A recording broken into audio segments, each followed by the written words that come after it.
Thank you for joining the Asheville Rise Stronger Together podcast. This is your host, Jessica Knupp with the Asheville Area Chamber of Commerce. I hope you enjoy today's episode. This episode is brought to you by our sponsor, True Point Bank.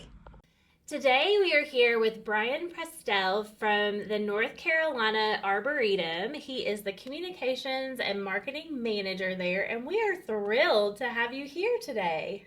Well, thank you for having me here. Yeah. I just love going out to the Arboretum. It is so pretty. My son loves it, and I'm just so grateful that we have something like that here for everybody to enjoy. Well, we really do appreciate that, and we really do hope that that's kind of what we're providing. Yeah. You know, we want to be a nearby place where people can sort of step out of the everyday bustle.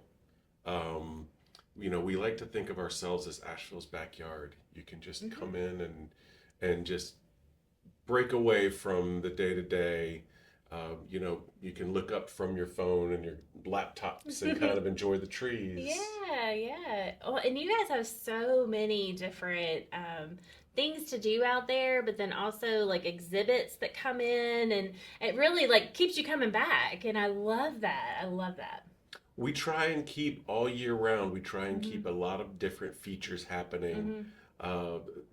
Just pretty frequent change outs, you know, because we have a pretty healthy membership.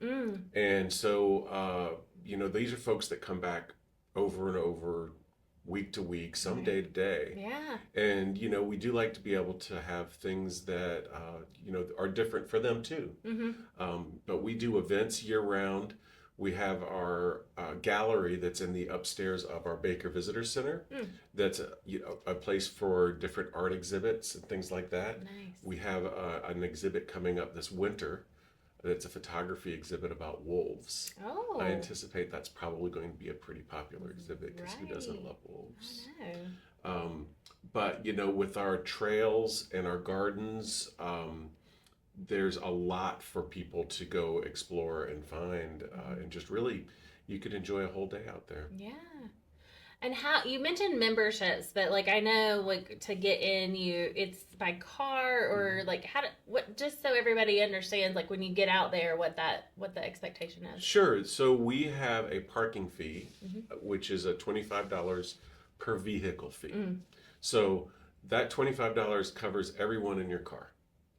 And, you know, that is sort of our arrangement. We are situated in Pisgah National Forest. And so we do have an arrangement with the National Forest Service whereby we don't really charge admission, but we do have a parking fee for your car. Gotcha. And the reason I say that is that we also have pedestrian gates. There are places out that are adjacent to Bent Creek Experimental Forest, and there are several gates that sort of are on the wooded parts of our property, as well as the front entrance off of the Blue Ridge Parkway, where you can walk in or bike in, and there is no parking fee. And we have begun sort of taking a look and keeping track of how many folks come through there, and we have a pretty healthy amount of folks who hike in or bike in. Interesting. I had no idea. Yes. That's really cool. So from an event standpoint, yes. Dambo's Trolls, Yes. which, you know, is a global phenomenon. I mean, people are absolutely crazy about these trolls, and they're internationally crazy about these trolls. Oh, I love that. And that was a huge event for us. We were very fortunate to get those trolls coming to visit. The exhibit that we had is a touring exhibit. It was in the UK, and then it came to us. And now it's in California. And I'm actually not sure where they go after California. I was going to say, you think they'll come back? I don't think that they'll come back to the Arboretum. Yeah. But they, you know, I know that there's plenty of people in Asheville and Western North Carolina who would at least love to see one of the trolls here. Yeah.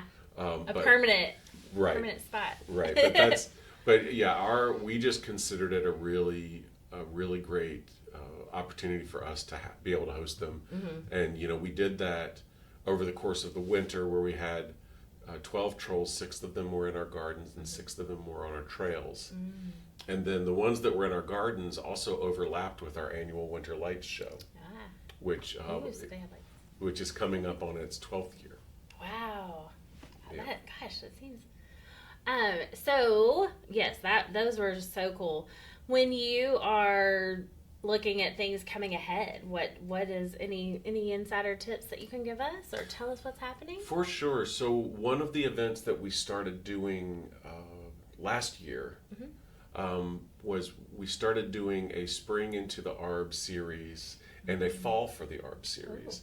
The Spring into the Arb series was started just after we opened post-Halloween. And that was to sort of ramp up the things that we're offering for people to do so that there was a place where people could go and really kind of enjoy themselves. Right. Fall for the Arb became sort of a response to that, also in the sense of, we are 434 acres of trees, and we really enjoy a beautiful autumn out there. And so we wanted to do something to celebrate that. Yeah. And so, this year, as we get into mid-September through late October, we will have our Fall for the Arb series. And that is a different event every weekend during that time frame. Okay. There's things like our Monarch Day, which is a really fun event where we do monarch butterfly releases, and we do a lot of educational programs and art programs for kids. I don't know if a lot of folks know this, but in our area, we are right in the route of the great monarch migration, where every year they go from North America down into Mexico. Right, and we're right in the middle. We're right in the middle of it. And because of how long that trip is, Western North Carolina is a place where a lot of these monarch butterflies stop and take a break. I love that. And so you'll start seeing them around that time. And so we have a celebration day for them, which is a lot of fun. That is so cool. That's part of our Fall for the Arb this year. We also have a Music in the Mountains Day, which is, we have several bands that play out in our Baker lawn, where you can come out and sit. The weather will be milder. You can sort of enjoy the outdoors and just sit and during the day and watch music. We also have a trail day. And then, of course, we also have our membership plant sale, which we do in the spring and in the fall. Yes. And that has become quite the event. It used to be something where you'd go out and you would see a lot of plants available that are grown in our greenhouses. And now it is that you can take a look at the plants that are grown in our greenhouses, plus something like 50 outside vendors and farms that come in to sell plants. Yes. But it's also become a thing where we've got a coffee cart, and we've got art vendors and makers, and we've got music, and some people just come out to enjoy the day. I love it. I know my parents actually were there in the fall of last year, and my mom loved it. She had her little cart and getting all the plants. People bring their carts. Yeah. Definitely bring a cart. You don't want to show up not thinking you're going to buy a plant and then end up buying 5 and then not you're have your cart. So definitely bring a cart. Yes. But it's a real lovely day. Yeah. And it's also fun to, because you can meet some of our staff that work in the greenhouses. If there's anybody that knows plants, it's these folks. Right. And so, personally, I have, I have a challenge with keeping houseplants. I'm challenged personally that way. But I have... That's a nice way of putting it. I'm fortunate to work with a lot of folks that I can really pick their brain and say, okay, what do I need to do to make this plant happy? Yeah. And so during our plant sale, you can find some great knowledge that way too. But that's our Fall for the Arb series this will be our second year of doing that. And last year, our response was really great on that. Right before we get into Fall for the Arb, mid-September will be the end of a music series that we have, which is called Arbor Evenings. Arbor Evenings. And that is beautiful. That actually runs from June through mid-September. So it's a pretty long series. Yeah. And it's every Wednesday and Thursday evening. So, if you haven't been out to the Arboretum, sort of around in that golden hour when the sun gets a little bit lower, The lighting out there is gorgeous.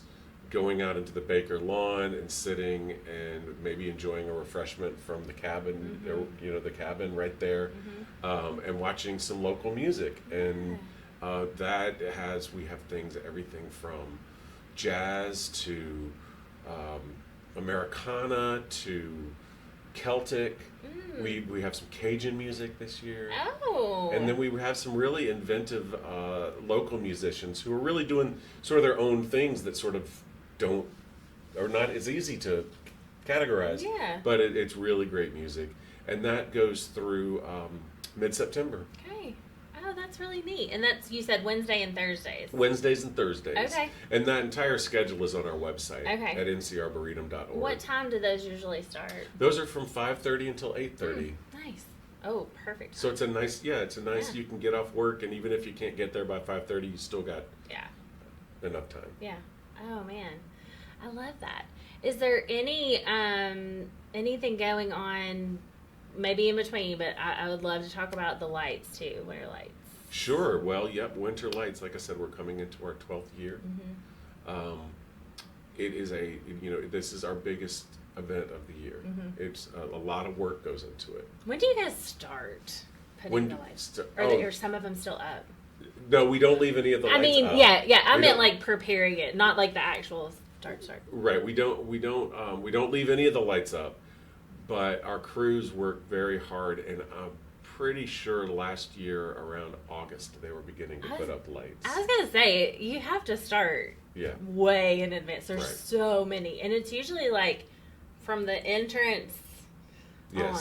Yep. And that's one of the things that we've I really enjoy about it. I really love that as soon as you come in through the gate and you're on the driveway that goes up into the parking lot, that there's lights sort of down by the creek, and there's you're already entering that experience, because this is really supposed to be an immersive experience. And this year, speaking of it being an immersive experience, we're starting to I'm starting to get an idea of what these designs are going to be, and there's going to be this very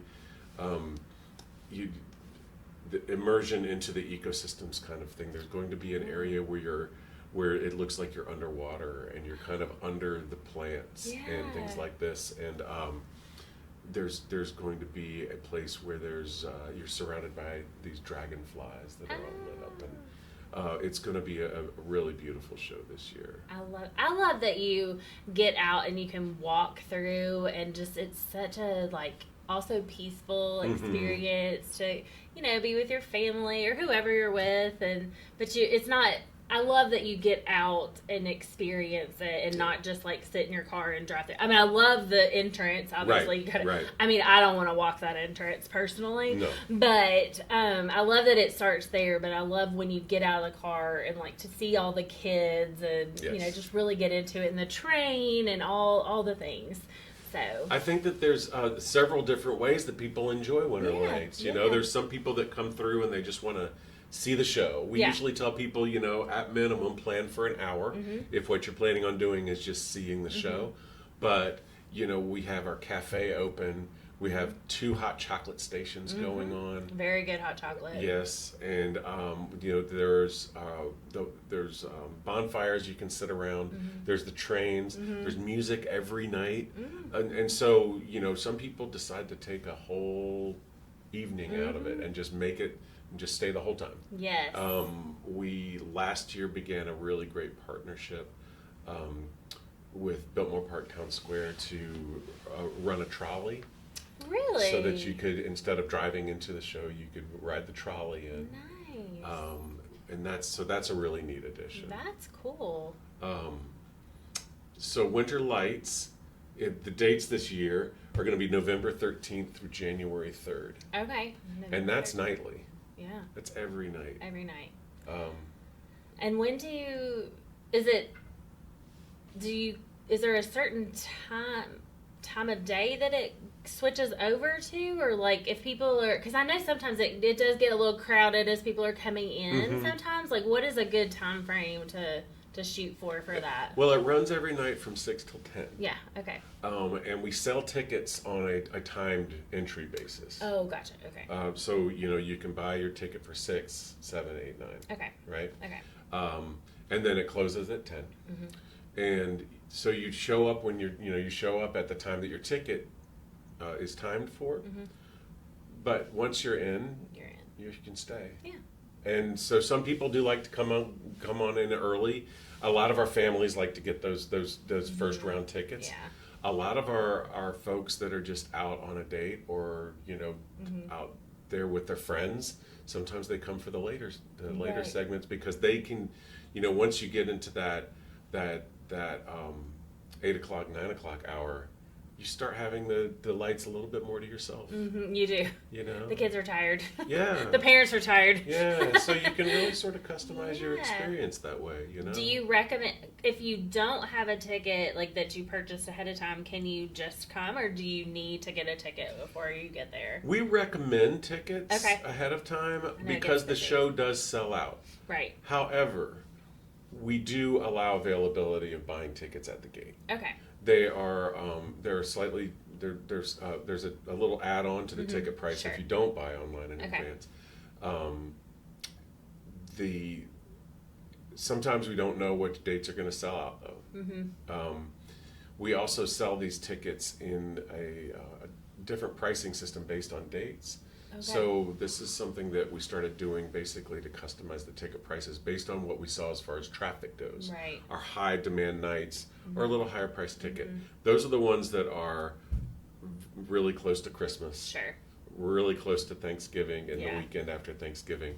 But we also have, these what we call budget nights, where if you go on to ncwinterlights.com, you'll see the calendar and you can see the breakdown of, here's the different ticket prices for the different dates. Yeah. And so we always encourage our locals to just go ahead and buy your ticket. Go ahead and buy your ticket. Get it now. What, is it already up? No. I mean, it's only we're only in July, but right. Tickets will go on sale October 1st. Okay. And that's when we start October 1st. Put it on your calendar so you get your tickets. October 1st at noon, and I want to say noon because every year we do get calls about, well, what time on October 1st? So there's a lot of folks that are ready for these tickets to go on sale. That. Well, I would say this is a huge family tradition. Mm-hmm.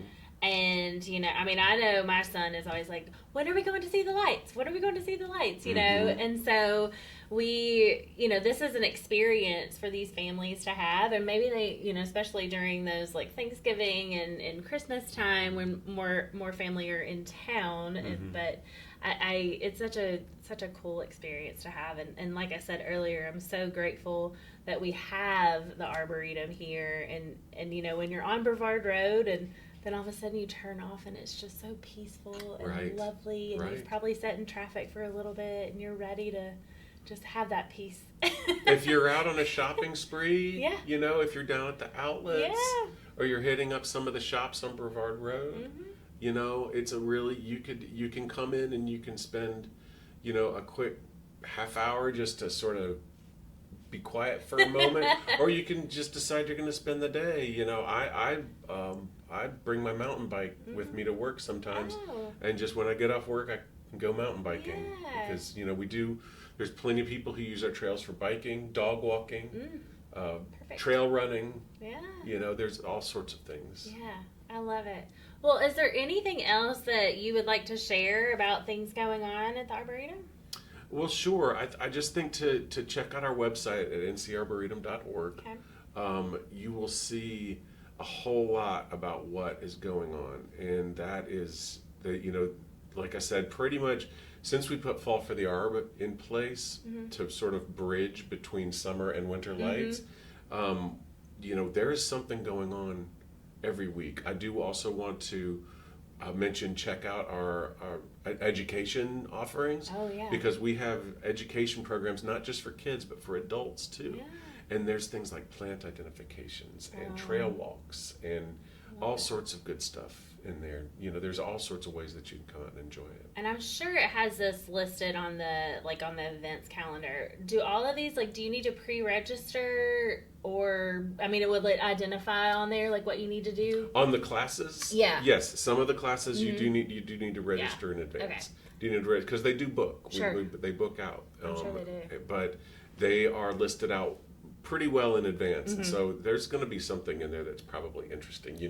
If you've ever thought, I would love to know how to tell what kind of tree I'm looking at in the winter. We have a class that does that. There's a class for that. If you want to learn how to,